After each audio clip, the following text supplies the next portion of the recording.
L'arbre enchanté, un récit de Christine Paluy, illustré par Boiry. Les personnages: le prince Pierre, la princesse Alba, Sigrid la sorcière. Une jeune biche qui chante, puis disparaît à l'intérieur d'un arbre. Voilà un mystère qui intrigue le prince Pierre. Toutes les jeunes filles du pays rêvaient d'épouser le prince Pierre. Mais lui n'en aimait aucune. En riant, il disait: « Le jour où je voudrais me marier, le soleil embrassera la lune. » Un matin de printemps, le beau prince partit chasser dans la forêt. Il trottait fièrement sur son cheval, quand soudain, un vent étrange se leva. Il ne soufflait pas. Il murmurait dans les feuilles un air inconnu. Surpris, Pierre s'arrêta. Il descendit de cheval et écouta. Au détour d'un chemin, une biche légère apparut. Elle chantait sur la musique du vent.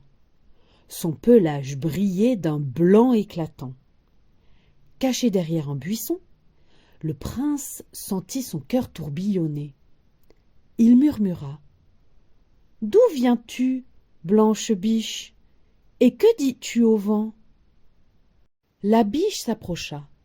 Elle posa sur lui ses yeux de velours noir et répondit: « Joli prince, le vent me dit que tu vas m'aimer. Pourtant, je ne puis t'épouser. » Puis elle souffla un baiser sur le front de Pierre et disparut. Le prince Pierre rentra aussitôt au château. Inquiet, il songea: « Suis-je devenu fou ? Une biche enchantée m'a parlé d'amour. » Le prince rêva très fort cette nuit-là. Au petit jour, décidé à comprendre, il galopa vers la forêt. Il descendit de cheval et attendit, bien caché.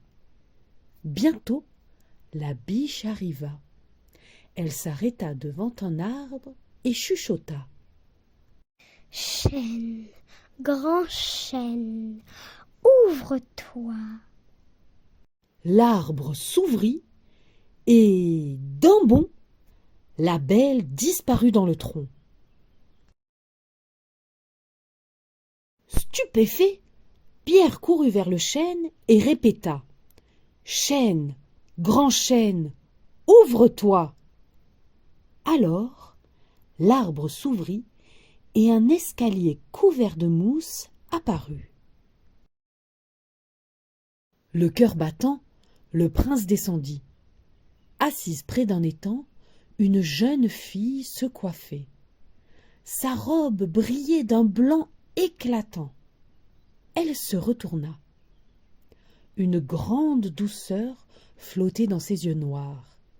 Mais lorsqu'elle vit Pierre, son regard s'assombrit. « Malheureux, sors d'ici !» Ébloui par sa beauté, le prince ne put s'empêcher de demander: « Es-tu biche ou bien fée ?»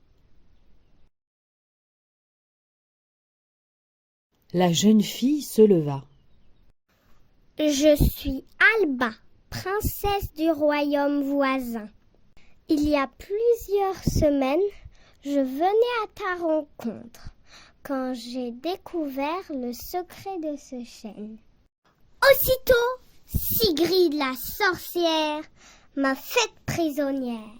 Depuis, je ne puis sortir que transformée en biche. File avant que Sigrid n'arrive !» Pierre la saisit par la main. « Alors, je t'emmène avec moi. Je saurai bien te délivrer de ce sortilège. » Ils remontèrent ensemble les marches de l'escalier.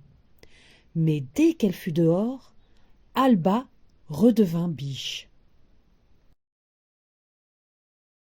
Pierre sortait à son tour du chêne lorsqu'une voix gronda. « Qui t'a permis d'entrer chez moi ?» Le prince se retourna en pointant son épée. Une sorcière vêtue de noir et chaussée de sabots de bois le regardait. La vieille femme ricana. « Tu es courageux, mais bien trop curieux. Désormais, tu ne seras prince que chez moi.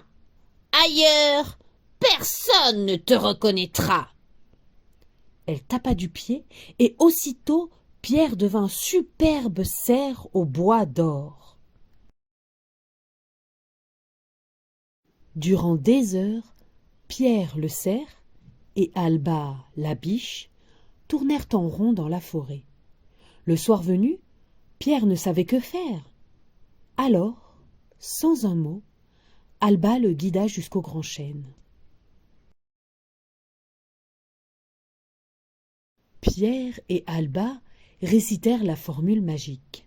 « Chêne, grand chêne, ouvre-toi !» L'arbre s'ouvrit, et lorsque Pierre passa, le vent murmura dans le feuillage. « Reste éveillé jusqu'au matin. Sans ses sabots, Sigrid ne peut rien. » En bas, près de l'étang, Alba s'endormit. Mais Pierre garda les yeux ouverts toute la nuit. Le soleil n'était pas encore levé quand Pierre vit passer la sorcière. Elle s'approcha de lui, le croyant endormi. Clap, clop! Ses sabots de bois claquaient sous ses pas. Le prince tendit l'oreille.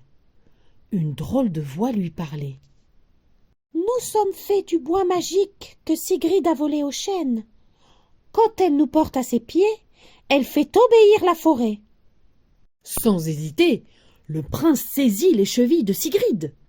Surprise, la sorcière tomba à terre. Pierre en profita pour lui ôter les sabots et il les chaussa aussitôt. Le prince réveilla Alba et l'entraîna vers la sortie. Folle de rage, la sorcière les poursuivit. Le chêne s'ouvrit. Pierre tapa du pied. Sigrid fut changée en fouine et disparut à jamais. Alba sourit. Elle avait gardé son cœur de jeune fille. Plus de biches, plus de cerfs. Le sort s'était évanoui avec les pouvoirs de la sorcière. Pierre rendit les sabots au chêne et sans attendre, il demanda à Alba de l'épouser. Ce matin-là, le vent virevolta doucement dans les feuilles. Et puis, à peine levé, le soleil embrassa la lune.